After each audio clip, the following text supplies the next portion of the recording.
Hola, ¿qué tal? Qué gusto que nos acompaña en esta nueva serie titulada Identidades en Procesos de Transformación, el caso de Tizayuca.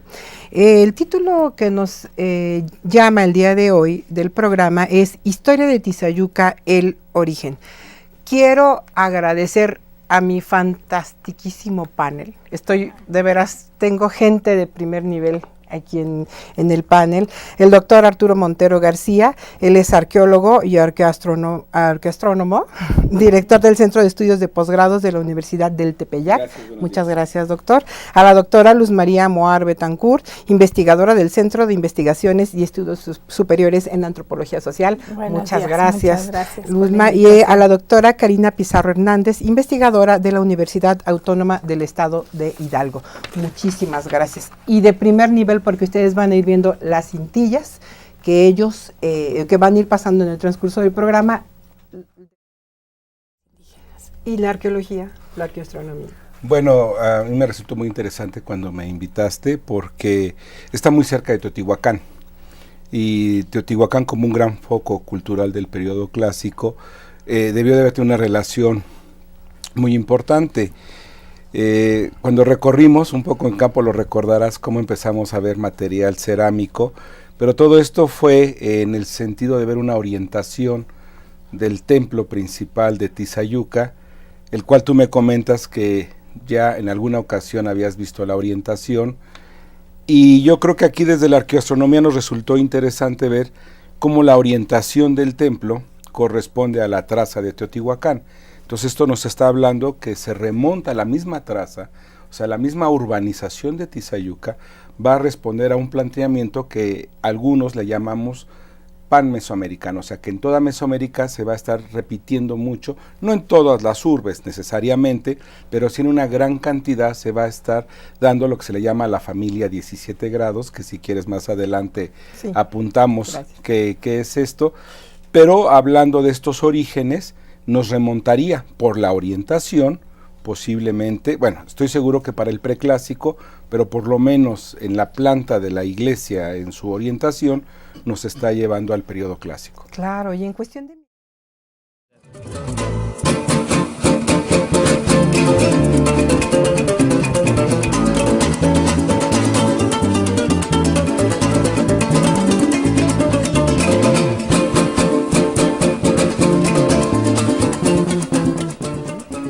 Bueno, pues escuchando este sondeo, yo quisiera preguntarles, ¿cuál es la importancia de la organización y la administración de los pueblos y su relación con Teotihuacán y Tenochtitlan?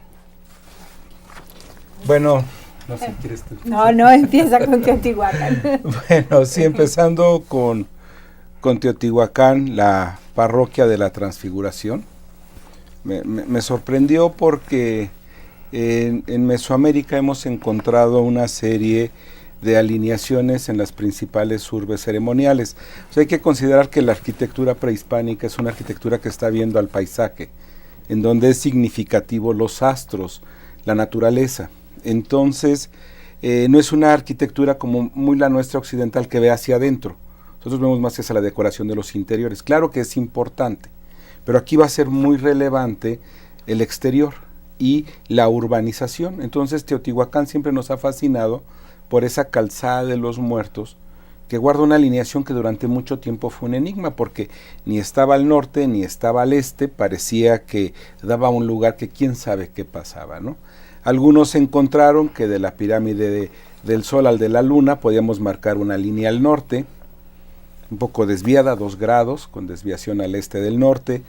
Otros hablaron del Cerro Gordo, que podía ser significativo, pero estudios más recientes encontraron que es la pirámide del Sol, que va a ser perpendicular a la calzada de los Muertos, que mira a una fecha calendárica. Y esto es sorprendente porque mientras que la arqueoastronomía ha encontrado en otros lugares del mundo, que es el equinoccio, el solsticio, lo significativo para orientar, aquí no lo es una fecha calendárica.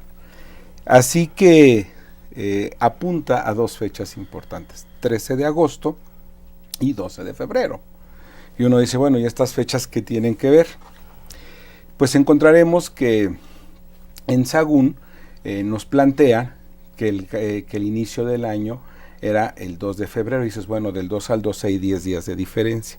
Es el calendario juliano al gregoriano. Entonces Teotihuacán está viendo 12 de febrero y 13 de agosto, ¿y qué crees? Que la parroquia de la Transfiguración guarda esta orientación, que la vamos a tener también en el mapa de Contincha. El mapa de Contincha también está alineado en este rumbo de los famosos 17 grados. Entonces nos parece significativo, bueno, además está muy cerca Teotihuacán, y lo más interesante es que encontramos, y lo recordarás porque nos fuimos al cerro, que siguiendo esa línea de los 17 grados, nos fuimos a buscar su relación con el horizonte y encontramos el Cerro Buenavista, que parece estar orientado al ocaso. Y fíjate qué interesante, al ocaso, igual que la pirámide del Sol está orientada al ocaso. Entonces tendríamos que este templo tan temprano, bueno, yo sé que la construcción que vemos ahorita es más tardía, pero hace un momento me mostrabas tú documentos de la edificación más temprana, creo que se levantó sobre una urbanización más antigua, prehispánica, y levantan siguiendo este rumbo. Vamos a ver una pequeña cápsula que nos hizo el favor el doctor Montero de armar sobre esta situación de las alineaciones, para regresar a comentar un poquito más de cómo es que los españoles van a encontrar la organización geográfica y tributaria en esta parte de Tizayuca. Pasamos.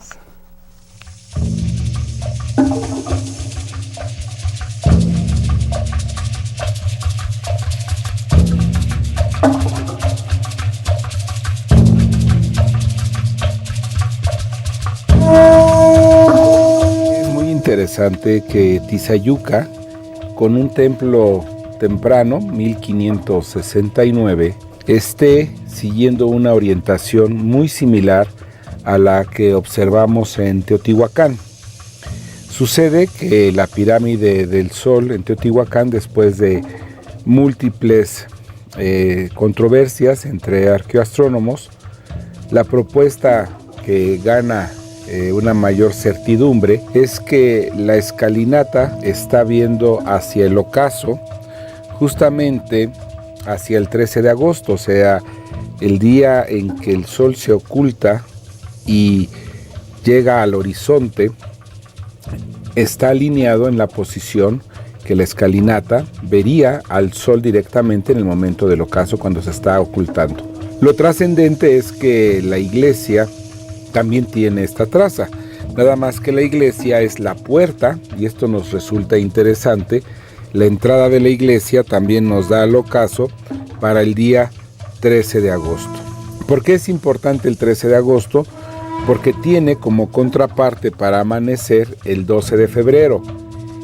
Así que la alineación amanecer-ocaso está dada por estas fechas. Destaca mucho el 12 de febrero porque, según algunas crónicas del siglo XVI que hablan de la tradición calendárica mesoamericana, se propone que el año mexica iniciaba el día 2 de febrero.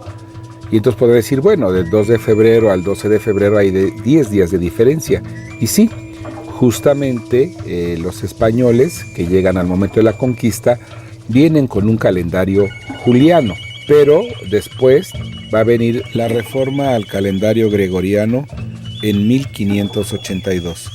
De tal suerte que el día 12 de febrero es el 2 de febrero juliano, con lo cual nos llama mucho la atención que una iglesia tan temprana pudiera estar obedeciendo a una traza mesoamericana como la vemos en Teotihuacán.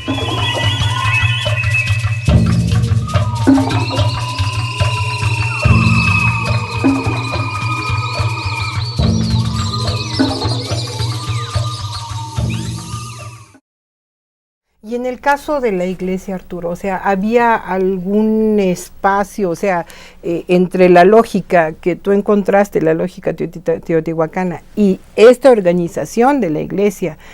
¿Tú crees que haya habido alguna relación en torno a cuando llegan los españoles? ¿Qué sucede con esta iglesia? ¿Por qué construir arriba de un espacio X? ¿O por qué la iglesia tiene que estar ahí? Es relevante imaginar un culto de reemplazo. O sea, se reemplaza una tradición teológica y se incorpora otra. Además hay que dar cuenta que el edificio parece una fortificación, que es muy típico de los edificios tempranos del 16 y tardío 17, bueno, temprano, tardío también 16, que parecen fortificaciones, justamente esperando una rebelión indígena, pues pueden funcionar para una defensa. Resulta también interesante el atrio. Uh-huh. Tienes este atrio tan amplio porque los naturales, como les decían, ¿verdad? Sí. Tenían espanto de ver estas bóvedas tan altas y que pudieran derrumbarse. Ahora, lo que a nosotros nos resultó interesante es que la entrada de la iglesia, o sea, el acceso, da hacia el ocaso. Y igual que la pirámide de Teotihuacán del Sol, la escalinata principal de acceso da al ocaso. Simplemente me gustaría apuntar que decir estas fechas a las cuales apunta en ocaso y amanecer, que son 12 de febrero y 13 de agosto, son relevantes porque son a 52 días de cada uno de los solsticios. O sea, del solsticio de verano 52 días, 13 de agosto. Solsticio de invierno 52 días, 12 de febrero. El 52 va a ser un número calendárico importantísimo porque es justamente el amarre de los dos grandes calendarios, el ritual y el de los 365 días, ¿sí? Entonces el 52 va a ser un múltiplo que te va a poder permitir meter a Venus, la Luna y el Sol. Entonces es una complejidad calendárica la que vas a tener en esa orientación. Por eso no ve al solsticio o no ve al equinoccio. Ven un múltiplo matemático que les va a ser significativo para dividir el tiempo. Un tiempo que va a ser importantísimo para la producción agrícola. Porque divide los periodos de seca y de lluvia. Entonces todo esto no lo podían haber olvidado y entonces la iglesia va a levantarse junto a esta tradición mesoamericana que definitivamente tuvo una influencia tolteca en su momento del posclásico, pero que se va a remontar más atrás. Recuerdas que cuando fuimos a hacer la caminata, porque todo lo más extraordinario es que apunta hacia un cerro que se llama el Cerro Buenavista. Esta alineación apunta a un cerro y fuimos al cerro y encontramos allá arriba petrograbados, cerámica y una estructura ya derrumbada. Y este cerro, Buenavista, está justamente en medio del Cerro Gordo, que es el que te da Teotihuacán del otro lado, ¿no? Entonces es la conformación de todo un paisaje simbólico. Tizayuca adquiere una importancia, como lo dice la doctora, trascendental como un lugar de paso, como yo creo que era un lugar, si me lo permiten ustedes, como una antesala para llegar tal vez en el periodo teotihuacano a Teotihuacán, o sea, como que era estos lugares previos para llegar a la gran urbe. Y como dice usted, doctora, que había muchos barrios. Está, por ejemplo, muy pronto el barrio Zapoteco, ¿no? Uh-huh. Con toda una importancia cerámica y cultural. O sea, imaginemos este Teotihuacán como una metrópoli multiétnica de su momento, ¿no?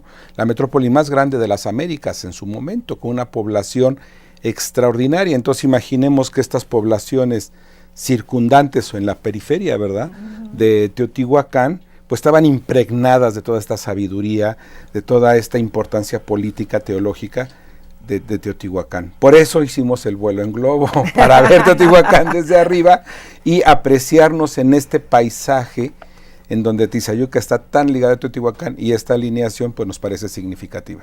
Claro, y un paseo en globo que pagó la presidencia municipal, ¿no? Digo, no cualquier presidencia municipal dice, sí, váyanse, bueno, da apoyo a la investigación, ¿no? Así es. En este caso. Y bueno, pero, ¿cómo ves tú, Karina, desde la situación de la migración, esta importancia? ¿Crees que tenga que ver toda esta parte histórica que va teniendo Tizayuca para nos dieran su conclusión, Arturo? O sea, tú ya fuiste a Tizayuca, conociste a la gente, ¿cuál sería la conclusión que dieras al programa? Pues yo lo centraría en la atención a la parroquia, como un edificio con mucha historia que hay que investigar. Creo que apenas estamos iniciando la observación de este paisaje cultural, este paisaje histórico. A mí me gustaría trabajar todo el calendario de Horizonte, ¿no? Tanto a la puesta como a la salida del sol. Creo que nos puede ofrecer elementos interesantes. Creo que es significativo ver que Tizayuca, al igual que otras poblaciones de la región, van a tener sus iglesias siguiendo una orientación. Esto se encontró ya desde el siglo pasado. Tichy, un investigador alemán, encontró las alineaciones en el Valle de Puebla, Tlaxcala. Entonces ahora creo que en este lado vamos a empezar a encontrar este mismo patrón de alineaciones, que lo vamos a encontrar en documentos como el mapa de Cuauhtincha número 2, y que parece que nos va a ser significativo para entender los emplazamientos urbanos que hoy siguen. Fíjate qué interesante, ¿no? O sea, podríamos aventar a Tizayuca, no sé, doctor, a usted que le parezca, pero pues por lo menos a unos 3,000 años antes del presente, ¿no? Si nos vamos al preclásico. Entonces, qué interesante que hay una memoria, que hay una identidad que se busca, que está en estos programas, que buscan, y lo único que me gustaría decir para cerrar la participación de su servidor, es que tienen ahí una joya en esta parroquia que nos está diciendo mucho en su orientación. Pues les agradezco al público, agradezco a la UNAM, al municipio, a todos por su presencia. Gracias, muchas gracias.